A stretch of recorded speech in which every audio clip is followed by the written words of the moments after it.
Hello, Melissa Peg, aka the Curly Executive, and it is Mindset Monday, y'all. This is our first mindset moment of 2019. I'm so excited. It's a great month to do this. It happens to be Black History Month. I happen to be Black. It makes me more excited. It seems silly, but not to me. And as such, I would like to say, please subscribe to this Black Girls channel during Black History Month, where everybody should be supporting Black businesses. Please, please, please, please, please. Literally though, really though, by subscribing to this channel, you help me provide continued free content.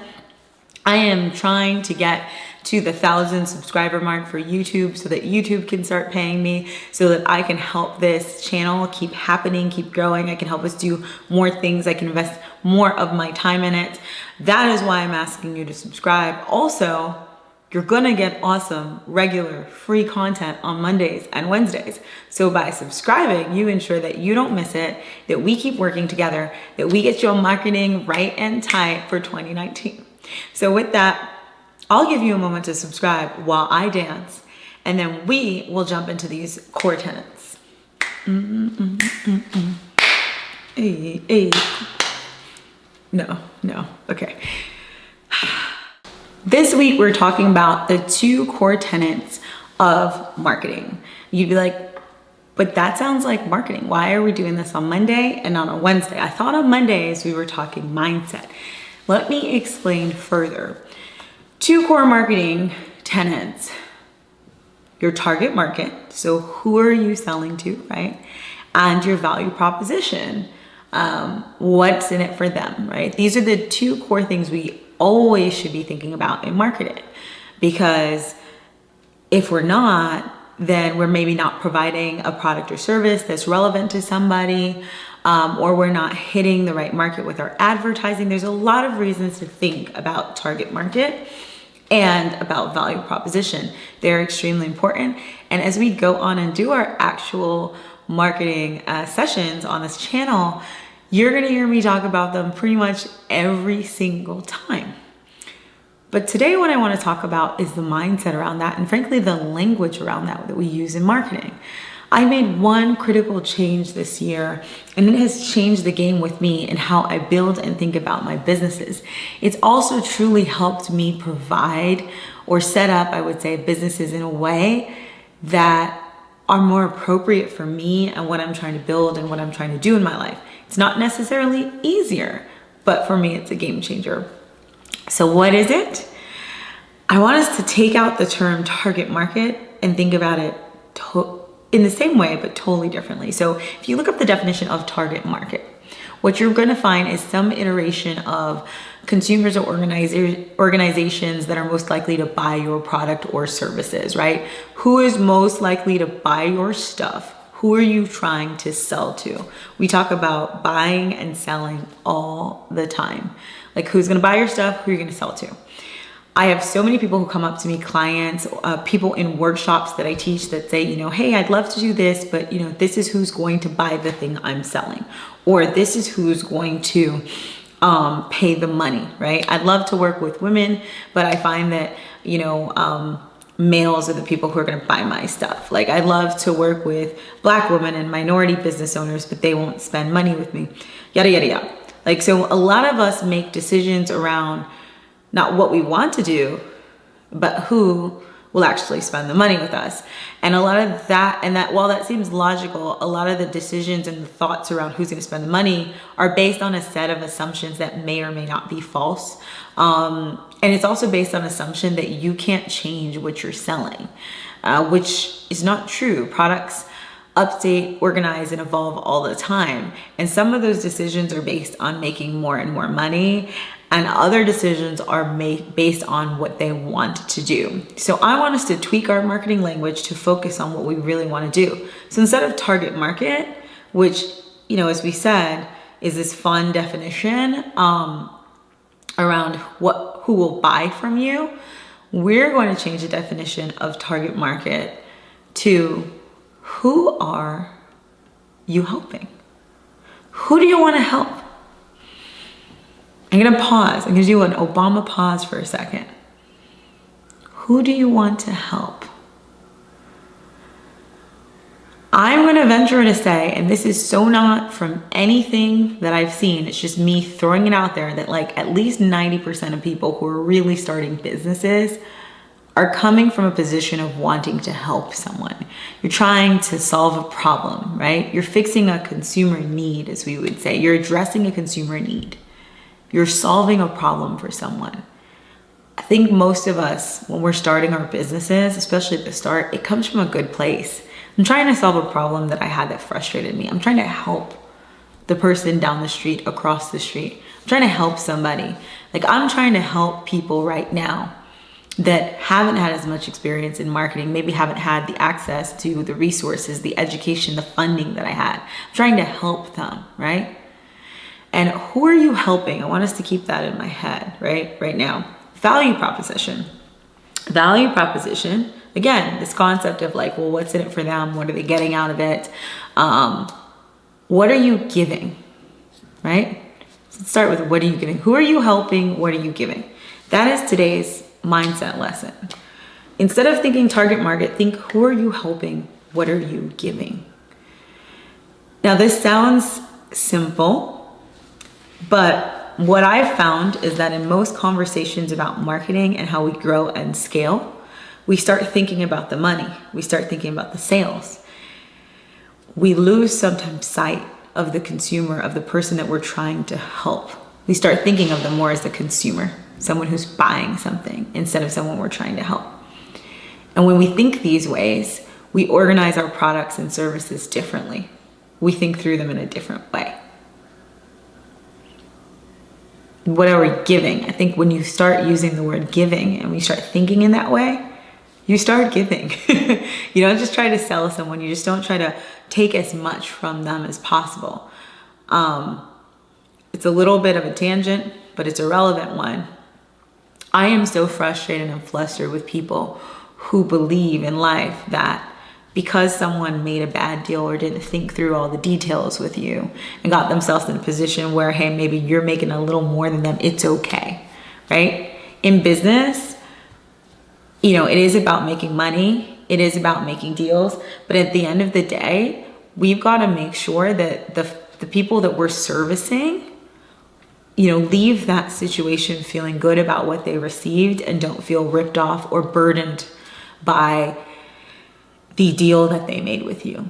And so that's why I try to use that word giving, right? Not to say that we're going to give away our money, that we're going to give our services for free, that we're going to let people take advantage of us, but just to say that we can structure things in a different way, potentially, whereby we're still making our money, we're still cashing our checks, but that folks are walking away feeling really happy and feeling like they got a great value each time.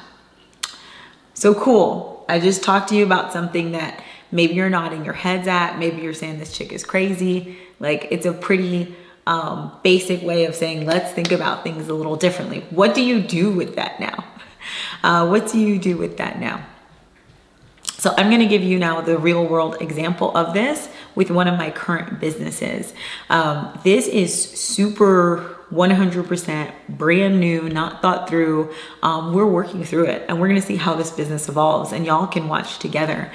But I'm going to talk about Pon the Beat, which we just launched. It's a dance series here in Austin, Texas. And I started that business not to make money, believe it or not, but just to get the classes here. So I wanted to structure my program in a way such that I could get these awesome artists to come through and teach classes in Austin. And one of the things I thought is, you know, who are you helping, right? Number one, who are you helping? Number one, I'm helping me. Not because I'm making any money off of this. That's not why I'm helping me. I'm helping me because I'm getting the classes here. And I'm helping people like me who want these dance classes here. And that's a varied set of people, right? People who want quality instruction, people who want a little bit more culture, people who want access to African and Caribbean dance styles here in Austin, right? So those are the people who maybe want to try something new. People want to get fit. It's a long list, right? And here's the fun part about that list. When I started thinking about who I'm helping that gives me potentially a whole new list of targets to go after, a whole new set of people to sell to. So keeping on the who am I helping, I could just help me, but I could also help other people. Maybe I want to help the dancers that are coming through. Maybe I want to help them and this is not just a class for them.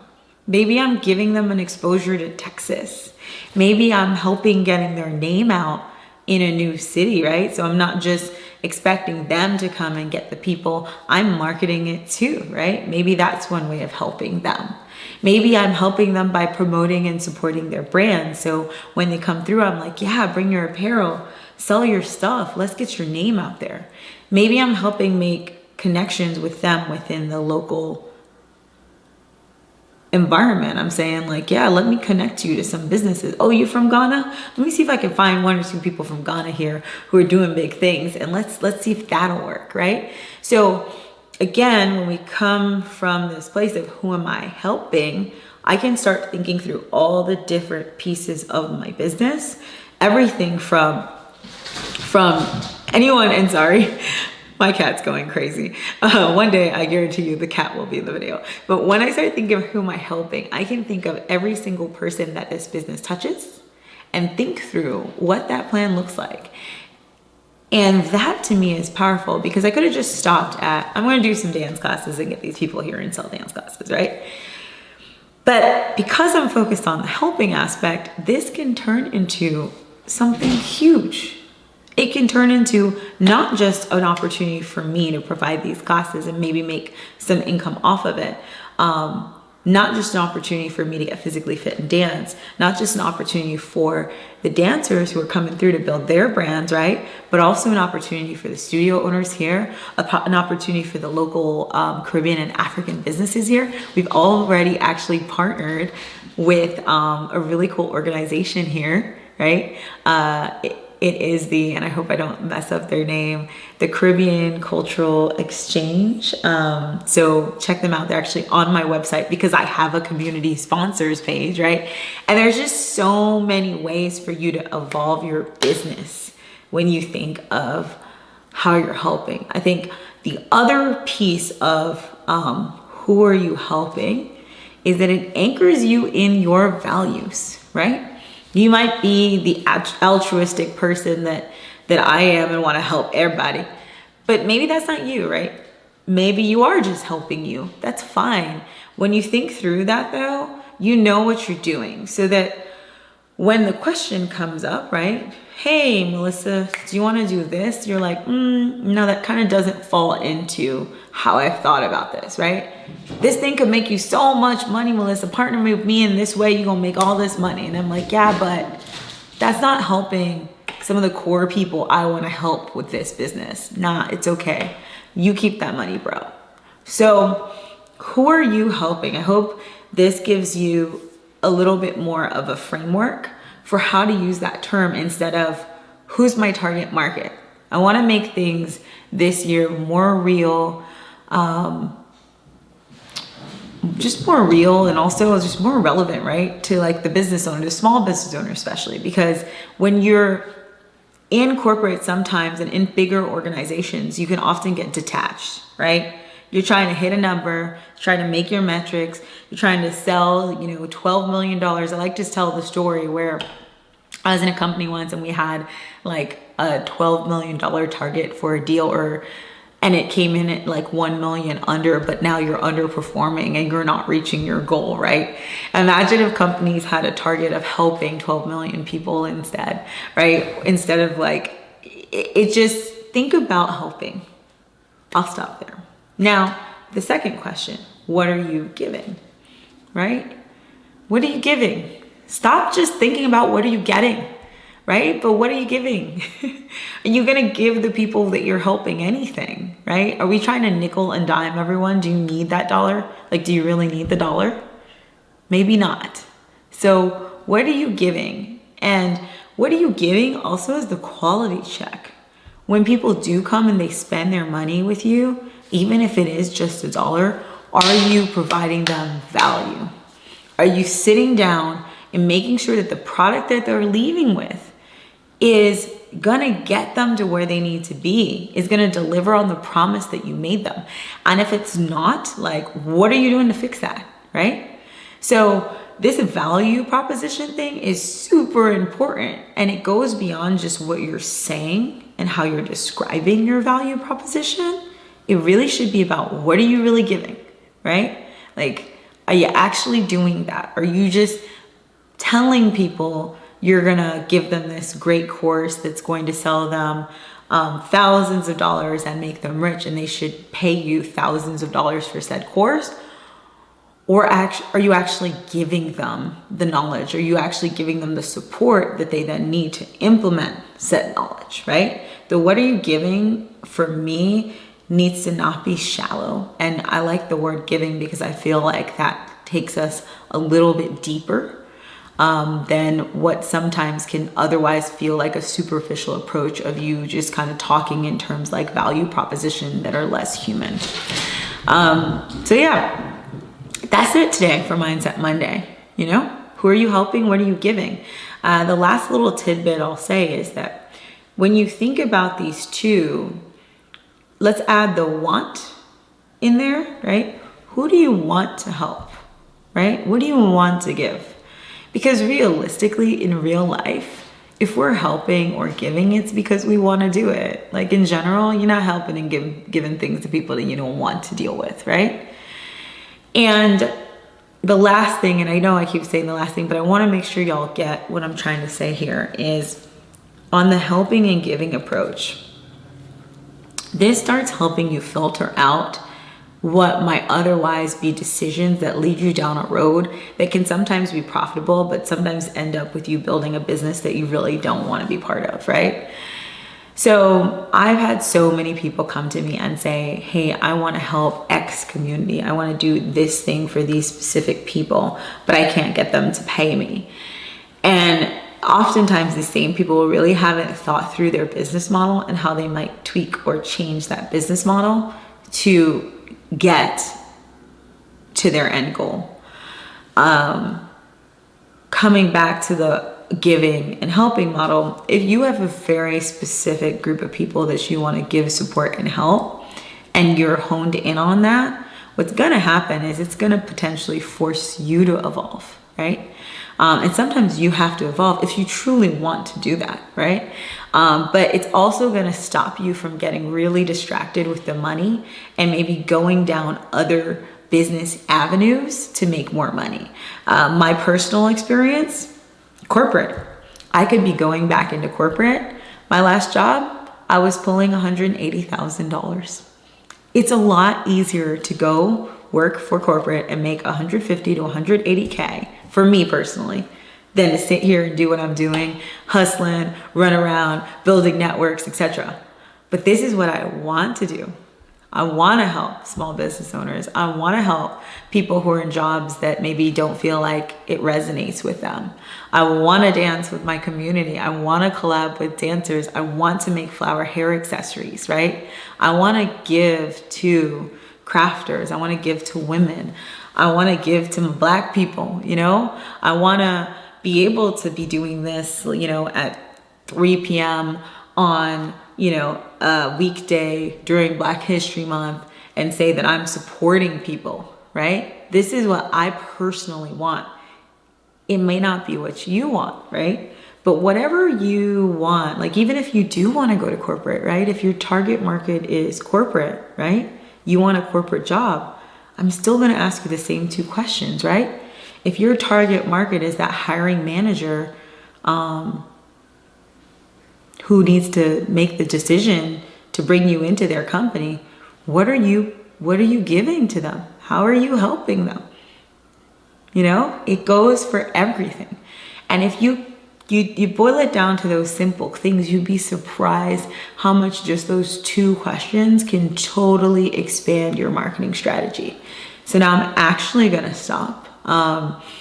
Y'all can find me on curlyexecutive.com. Today was a less structured conversation. We will do a mix on Mindset Mondays of more and less structured. I tend to be a little more structured. If you want to see more structured, check out my Mindset Monday patience video that's up there. And be kind to yourself. Enjoy this Black History Month. You supported a Black business today, so thank you. Go and subscribe and support me more. Go and support yourself and get one of my free downloads on my website. And please, please, please keep in touch.